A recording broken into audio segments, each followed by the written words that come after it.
दो सेक्शंस होते हैं मैथ्स और रीजनिंग जिसमें स्पीड की जरूरत होती है। इंग्लिश में और जीके में आपको स्पीड की जरूरत नहीं होती।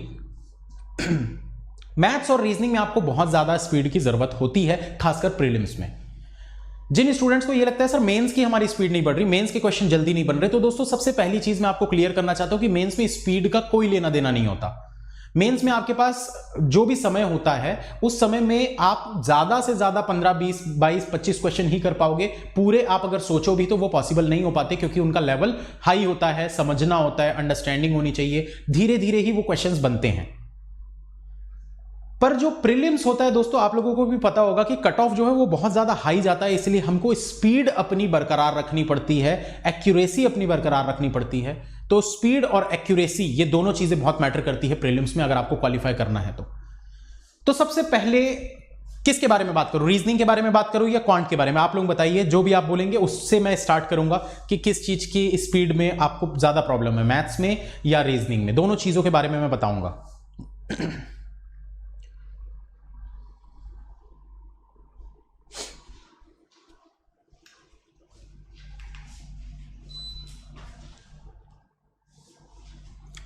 चलिए, मैथ्स काफी लोग बोल रहे हैं मैथ्स। चलिए, तो सबसे पहले मैथ्स के बारे में बात करते हैं कि मैथ्स में स्पीड बढ़ाने के लिए क्या करना चाहिए।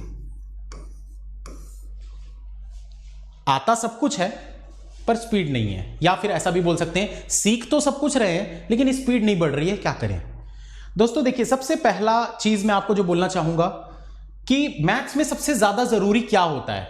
आप सभी को पता है ये चीज, मैथ्स में सबसे ज्यादा जरूरी क्या चीज होती है? कैलकुलेशन।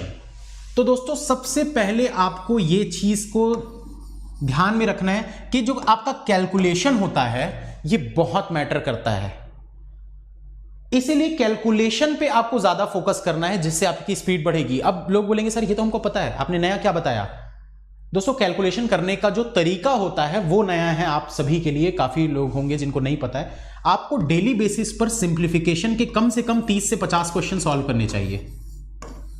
ये मैं हर स्टूडेंट जो भी मुझे फॉलो करता है उनको पता होगा, जो बहुत पहले से फॉलो करते हैं। मैं हमेशा ये चीज कहता हूं, डेली बेसिस पर आप मैथ्स में कुछ बनाओ या ना बनाओ, बट 30 से 50 सिंप्लीफिकेशन डेली सॉल्व करना ही करना है।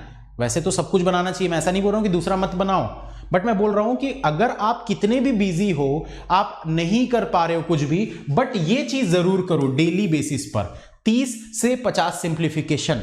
और फर्क नहीं पड़ता कि उसका लेवल क्या है। काफी स्टूडेंट्स ये बोलते हैं कि सर इस लेवल के सिंप्लीफिकेशन एग्जाम में नहीं आते, ये तो बहुत हार्ड है। एग्जाम में तो एकदम हल्के हल्के छोटे छोटे क्वेश्चंस आते हैं जो बहुत ही इजीली ओरली सॉल्व हो जाते हैं, ये तो बहुत कैलकुलेटिव है। दोस्तों कैलकुलेटिव है, कैलकुलेटिव का मतलब क्या है? आपको कैलकुलेशन करना है, कैलकुलेशन करोगे तभी तो स्पीड बढ़ेगी। तो सबसे बेस्ट चीज है कि आप डेली के डेली 30 to 50 सिंप्लीफिकेशन आपको सॉल्व करना ही है। सिंप्लीफिकेशन हो या फिर अप्रॉक्सीमेशन हो, या फिर अप्रॉक्सीमेशन हो, ये करना ही है आपको डेली बेसिस पर। इसके बाद अगर मैं बात करूं कि सिंप्लीफिकेशन के अलावा और क्या करना चाहिए, तो वो है नंबर सीरीज।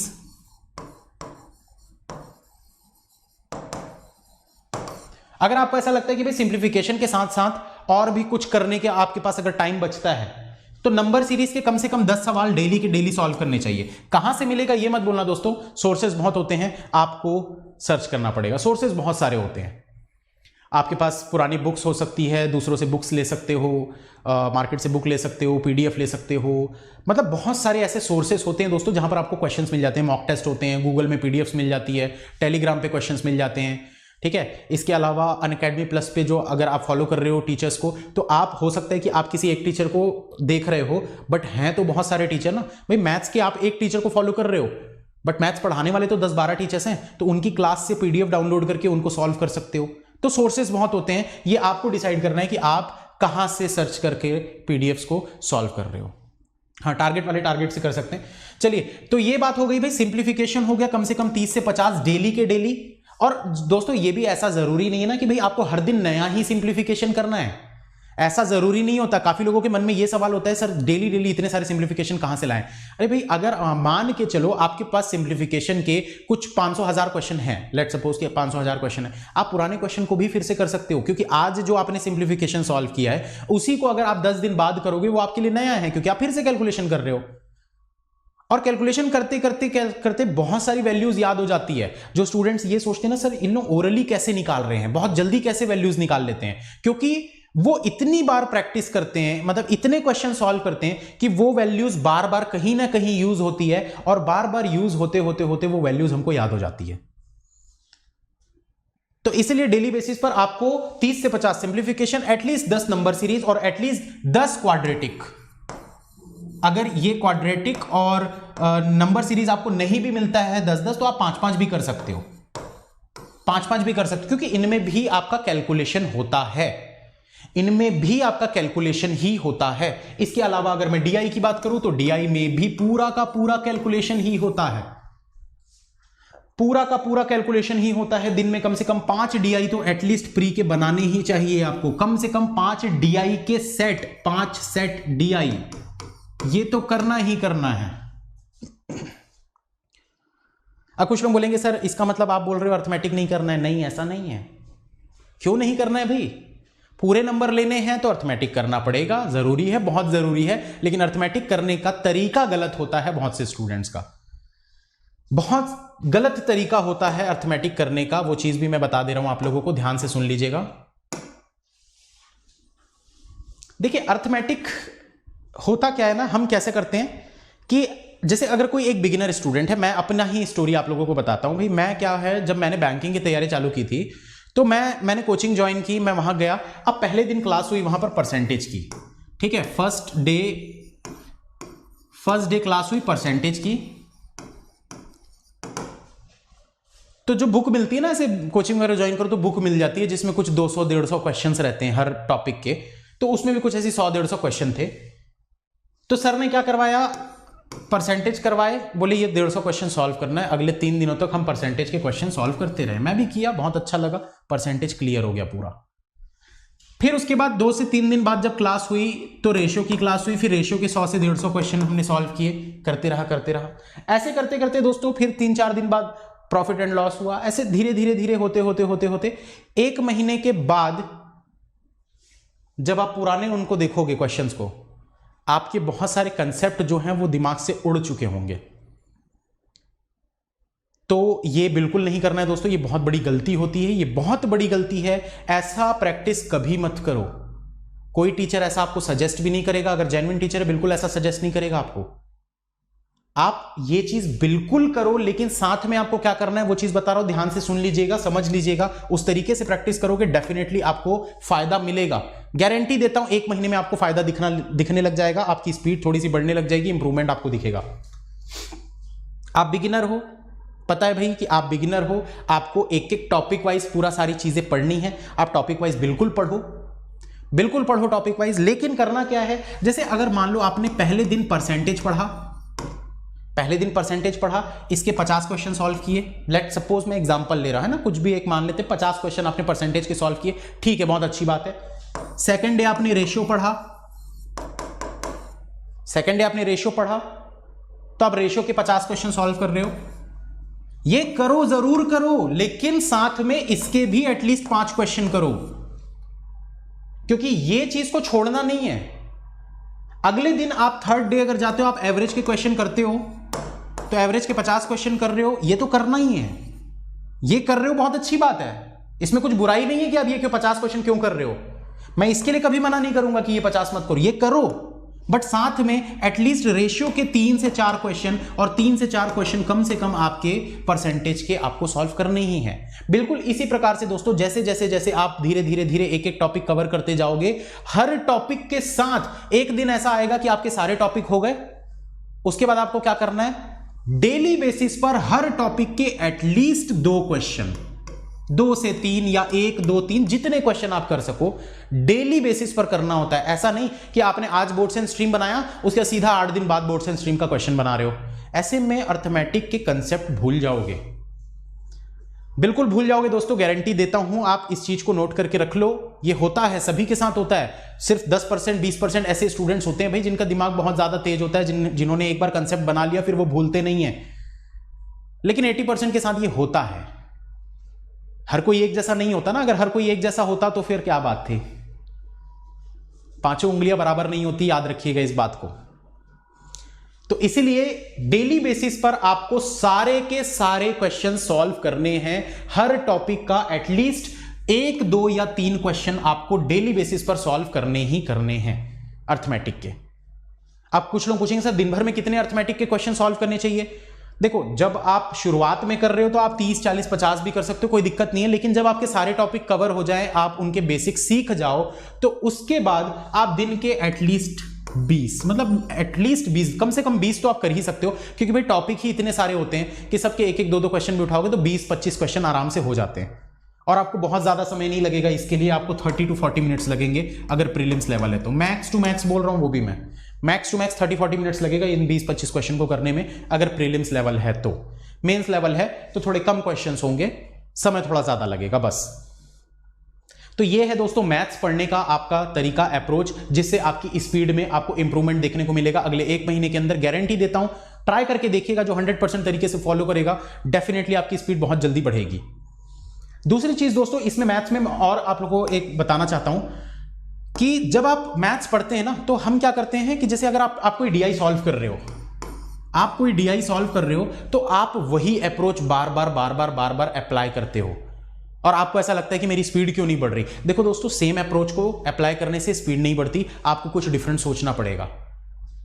आप बहुत ही लेंथी कैलकुलेशन अगर कर रहे हो, पर हो सकता है कि कोई दूसरा उसको शॉर्ट में कर रहा हो, तो सीखने की कोशिश करो कि उसने शॉर्ट में कैसे किया उस क्वेश्चन को, और उस अप्रोच को अप्लाई करने की कोशिश करो।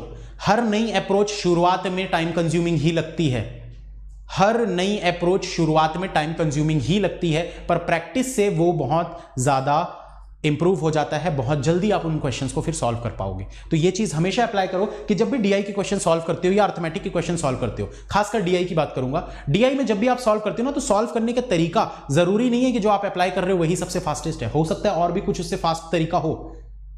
तो क्वेश्चन बन जाने के बाद, आंसर आ जाने के बाद, ये नहीं कि भाई आंसर आ गया चलो आगे बढ़ते हैं। क्वांटिटी पे मत जाओ दोस्तों। 10 डीआई सॉल्व करके कोई फायदा नहीं है। 2 डीआई को इतने अच्छे तरीके से करो कि उसमें आप सोचो कि और कौन कौन से तरीके आप अप्लाई कर सकते थे, उसमें आपको ज्यादा फायदा मिलेगा। क्वांटिटी मैटर नहीं करती है, क्वालिटी मैटर करती है, इसलिए हमेशा क्वालिटी पर ध्यान दीजिए, क्वांटिटी पर नहीं। आप 2 ही डीआई करो दिन के, लेकिन उन 2 डीआई के जो 10 क्वेश्चंस हैं उनको इतने अच्छे तरीके से देखो। एक बार आपने सॉल्व किया, कोशिश करो कुछ और मेथड सोचने की, और भाई दिमाग लगाओगे बिल्कुल समझ में आएगा कि आपने जो तरीका किया था क्या वो किसी और तरीके से भी हो सकता था। और बिल्कुल होता है ये चीज। क्लास में आप लोगों ने देखा होगा, काफी सारे स्टूडेंट्स आते हैं जिनको पता नहीं होता कि ये वाला इतनी जल्दी भी सॉल्व हो सकता है। तो ऐसे ही आपको नई नई चीजें सीखने को मिलेगी। फ्री क्लासेस होती है, यूट्यूब पे भी होती है, अनअकैडमी पर भी होती है, हर जगह आप कहीं से भी सीख सकते हो, वो आपकी चॉइस है। तो यहां पर अब हम मैथ्स को खत्म करते हैं, अब बात करते हैं हम रीजनिंग की, वरना सेशन लंबा हो जाएगा। चलिए, तो सेशन इसकी रीजनिंग की बात करते हैं दोस्तों। तो देखिए रीजनिंग में क्या है,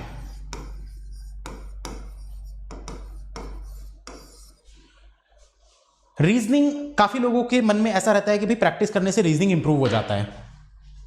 कुछ लोग अब यहां पर बोलेंगे सर रीजनिंग में तो बस कुछ नहीं, पजल बनाएंगे, डेली के 15-20 पजल बनाते जाएंगे तो हमारी जो स्पीड है वो बढ़ जाएगी।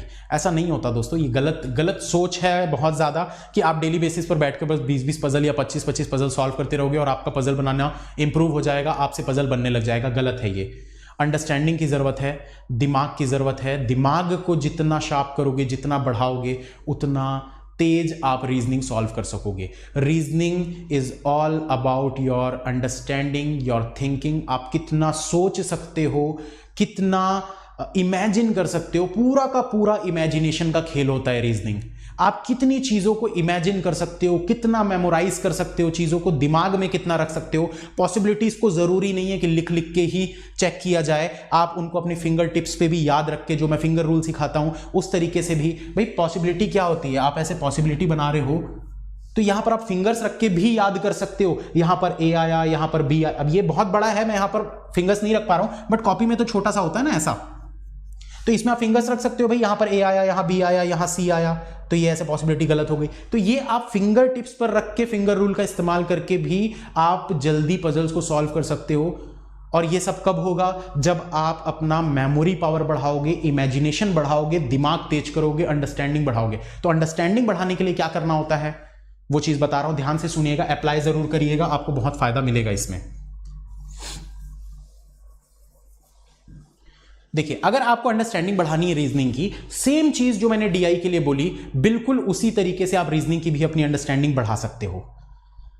करना क्या होता है दोस्तों, हम क्या करते हैं, ज्यादातर स्टूडेंट्स क्या करते हैं कि बस पजल उठाते हैं, 10 पजल उठा लिए, एक पजल बनाए, फटाफट फटाफट बनाए उसको, जितने भी देर लगी 2 4 5 मिनट, सॉल्व हो गया, चले गए नेक्स्ट क्वेश्चन पे, उसको बनाए, फिर चले गए तीसरे क्वेश्चन पे, वो सॉल्व हो गया चौथे क्वेश्चन पे। ऐसा नहीं करना है दोस्तों, बिल्कुल भी नहीं करना है। आप कम पजल बनाओ, आप भले ही 7 पजल बनाओ या 5 पजल बनाओ, बट उन पजल को लेकर उनकी कंडीशंस नोट करके सोचो, दिमाग लगाओ अपना कि भाई पॉसिबिलिटीज जो है वो गलत हो रही है, वो क्यों गलत हो रही है। क्या हम उन पॉसिबिलिटीज को पहले ही एलिमिनेट कर सकते थे, सिर्फ और सिर्फ सोचकर, देखकर, समझकर? टाइम लगेगा, टाइम कंज्यूम होगा, क्योंकि टाइम अभी यहां घर पर बैठकर अगर आप अपना टाइम कंज्यूम करोगे, टाइम वेस्ट थोड़ा सा करोगे, तब आपका एग्जाम में टाइम बचेगा। तो इस बात को याद रखिए कि पजल्स जो होते हैं आपको बैठकर सोचना होता है। कोई भी एक मेंस लेवल का या 2 मेंस लेवल के क्वेश्चंस उठाओ। मुझे पता है 80% स्टूडेंट्स बोलते हैं सर मेंस का पजल तो बनता ही नहीं है। बनेगा क्यों नहीं दोस्तों, दिमाग लगाओगे सब कुछ बनेगा। हो सकता है आपसे 2 घंटे लग जाएं, 3 घंटे लग जाएं, पर बनेगा जरूर। ऐसा कोई सवाल नहीं होता रीजनिंग में, पजल ऐसा कोई नहीं होता जो ना बने। टाइम लगेगा, सॉल्यूशन देखो क्यों हो रहा है, पॉसिबिलिटी गलत क्यों हो रही है। 4 पॉसिबिलिटी बना दो, अगर नहीं समझ में आ रहा है 4 पॉसिबिलिटी बनाओ और सोचो कि गलत होने वाली पॉसिबिलिटी क्यों गलत हो रही है, क्या आप उसको रिड्यूस कर सकते थे, क्या आप कोई दूसरे तरीके से या दूसरी मतलब कंडीशन से आप स्टार्ट करते तो क्या वो पजल जल्दी बन जाता। पजल्स में कंडीशंस को लिंक करना सीखो, एक के बाद दूसरी कंडीशन कैसे लिंक होगी। जैसे ही हम पजल पढ़ते हैं हम क्या करते हैं, बस कंडीशन को रखना, पुट करना स्टार्ट कर देते हैं। A is third to left of B, बस B रखे, थर्ड टू लेफ्ट में A रख दिए, खत्म। भाई तुरंत क्यों स्टार्ट करते हो, पहले कंडीशंस को नोट करो। ये सिर्फ मैं घर में करने के लिए प्रैक्टिस के समय की बात कर रहा हूं। आप जब प्रैक्टिस कर, आपको अगर स्पीड से करना है ना तो आप मॉक टेस्ट दो ना, उसके लिए प्रैक्टिस करना और अपने स्पीड को एनालिसिस करने में बहुत फर्क होता है। आप दोनों टाइमर लगा क्यों करते हो, सबसे बड़ी गलती जो स्टूडेंट्स करते हैं, और बहुत से लोग भी ये बोलते हैं कि भाई टाइमर लगा के करना चाहिए। टाइमर क्यों टाइमर लगा के करना चाहिए? आप अपना दिमाग कब तेज करोगे? आप हर समय अगर टाइमर लगाकर स्पीड से ही सॉल्व करते रहोगे तो कुछ नया सोचोगे कब? और जब तक सोचोगे नहीं तो मेंस के सवाल कैसे बनाओगे? क्योंकि मेंस में तो नया पैटर्न का कुछ भी क्वेश्चन आ जाएगा, वहां तो जब तक आप उसको पढ़ के सोचोगे, समझोगे नहीं तो वो बनने तो वाला है नहीं। इसलिए आपको दिमाग तेज करना है, सोचना सीखना है कि भाई कोई भी सवाल आपके पास है, आप उसको अगर बना रहे हो, पजल्स 10 बना रहे हो, टाइमर लगा के कभी मत बनाओ। ये मत सोचो कि भाई मुझे टाइम के अंदर ही सॉल्व करना है। कोई दिक्कत नहीं है अगर आपका एक प्री लेवल का अगर पजल आपको 10 मिनट या 15-20 मिनट लग जाते हैं, कोई दिक्कत नहीं है। आप कुछ सीखने की कोशिश कर रहे हो और सीखने में हमेशा टाइम लगता है, हमेशा टाइम लगता है सीखने में। आपको अगर अपनी स्पीड चेक करनी है, भाई 2 दिन आप आराम से बिना टाइमर के प्रैक्टिस करो, तीसरे दिन आप मॉक टेस्ट दे लो और देख लो कि आपकी स्पीड कितनी है। हर दिन मॉक टेस्ट चाहो तो भाई दिन भर प्रैक्टिस करके आप रात में सोने से पहले एक बार टेस्ट दे दो, देख लो आपकी स्पीड कितनी है। तो मॉक टेस्ट उसमें ऑलरेडी टाइमर है, आप टाइमर मोबाइल में लगाते रहते हो, फिर मोबाइल में देखोगे टाइमर इतनी देर में सॉल्व, कितना टाइम तो आप उसी में वेस्ट कर रहे हो। टाइमर लगा रहे हो, टाइम देख रहे हो, क्या फायदा? डीमोटिवेट अलग हो जाओगे भाई अगर टाइम पे नहीं बनेगा तो। इससे अच्छा है ना कि दिमाग को शांत रखो, बिना टाइमर के आराम से सॉल्व करो और सोचो कंडीशंस को लिंक कैसे होगी। कंडीशन तुरंत मत रखा करो, पढ़ते साथ कुछ लोग कंडीशन रख देते हैं। भाई ये काम आपको एग्जाम में करना है, और मैं ये नहीं बोल रहा कि घर पे इसकी प्रैक्टिस नहीं करोगे तो एग्जाम में डायरेक्ट कैसे हो जाएगा। भाई घर पे प्रैक्टिस करो ना, मॉक टेस्ट देते समय ये चीज को अप्लाई करो, और जब आप प्रो हो जाओ, अच्छे से आपकी मतलब अंडरस्टैंडिंग बढ़ जाए, रीजनिंग समझ में आने लगे, पजल्स आपसे बनने लगे, उस समय आप क्या करो, उस समय आप फिर डायरेक्ट कंडीशंस को सेट करो। बट उस लेवल तक पहले पहुंचो ना। अभी पजल बन नहीं रहे हैं, 10 में से 4 बनते हैं, 8 5 6 नहीं बनते। ऐसे टाइम पे अगर आप सोचोगे कि भाई मैं डायरेक्ट ही कर लूं तो ऐसा नहीं होता। थोड़ा सा धीरे धीरे बढ़ो, आगे बहुत कुछ सीखने को है रीजनिंग में। तो ये चीज को अप्लाई जरूर करिए दोस्तों कि कंडीशंस को नोट करके, जैसा मैं करवाता हूं, पूरी कंडीशंस को नोट करो। नोट करके आप सोचो कि कंडीशंस लिंक कैसी हो रही है। अगर मैं ये कंडीशन रखूंगा तो इसके बाद क्या रखूंगा। हमेशा आपकी सोच जो है वो 2 कदम आगे होनी चाहिए। आपने एक कंडीशन रखी, ठीक है, पर इसके बाद क्या। भाई चेस खेलते हैं, बहुत सारे लोग खेलते होंगे चेस, 2 चाल आगे सोचना होता है। आप ये चल रहे हो, आपने कोई भी चाल चली, उसके बाद क्या चलोगे। बिना सोचे कि आगे क्या चलना है, कुछ भी अगर चलोगे तो ऐसे में तो फिर पजल में टाइम लगेगा ही लगेगा। सिंपल सी बात है ये तो। समझने वाले समझ जाएंगे, नहीं समझने वाले डिसलाइक करके चले जाएंगे। तो जो होशियार हैं, जो समझना चाहते हैं, समझिए बिल्कुल, क्योंकि सिलेक्शन आप ही को लेना है दोस्तों। सिलेक्शन आप ही को लेना है। जो ये सब चीजों से डिसएग्री करते हैं कि ऐसा नहीं होता, वैसा नहीं होता, दोस्तों सबसे सिंपल चीज मैं आपको ये बोलना चाहूंगा कि नेगेटिविटी से दूर रहो। बोलने वाले बोलते रहेंगे, क्योंकि जो खुद कुछ नहीं कर पाता वही बोलता है कि ऐसा नहीं होता, क्योंकि उसने कभी किया ही नहीं ना, इसीलिए वो बोल रहा है ऐसा नहीं होता। भाई जिसने किया है वही तो बोलेगा ना ऐसा होता है। हमने किया है, मेरे बहुत सारे स्टूडेंट्स ने किया है, इसीलिए मैं आपको बता रहा हूं। भाई 15 नंबर से 35 नंबर तक भी पहुंचे हैं बहुत सारे स्टूडेंट्स, मतलब गिनती भी नहीं होगी उसकी। यहां भी मतलब बहुत सारे अभी बैठे होंगे जो 15-17 नंबर आते थे रीजनिंग में, वो 35 तक पहुंच गए। कैसे? सिर्फ और सिर्फ ये सब चीजों को फॉलो करके। आप भी सुनिए, समझिए, क्योंकि देखिए मैं कुछ गलत नहीं बताऊंगा आपको। मेरा क्या जाएगा भाई, मुझे क्या मिल जाएगा आपको गलत बता के? मुझे कुछ नहीं मिलेगा। मुझे तो तब फायदा मिलेगा ना भाई, जब आप इंप्रूव करोगे, तभी तो आप दूसरों को भी रिकमेंड करोगे, तो फायदा तो मुझे उसी चीज में मिलेगा। जो लोग ये बोलते हैं ना कि सर आप तो गलत सलत बताते हो कुछ भी स्टूडेंट्स को, अरे भैया गलत बताने में थोड़ी मुझे कुछ इंप्रूवमेंट मिलेगा। मेरी पॉपुलैरिटी तो तब बढ़ेगी ना जब मैं कुछ अच्छा बताऊंगा, स्टूडेंट्स को फायदा होगा और वो दूसरों को रिकमेंड करेंगे। तो कोशिश तो मेरी यही रहेगी हमेशा कि मैं कुछ अच्छा बताऊं। 11 से 30 देख लीजिए प्रिंस सचिन जी का कमेंट, 11 से 30।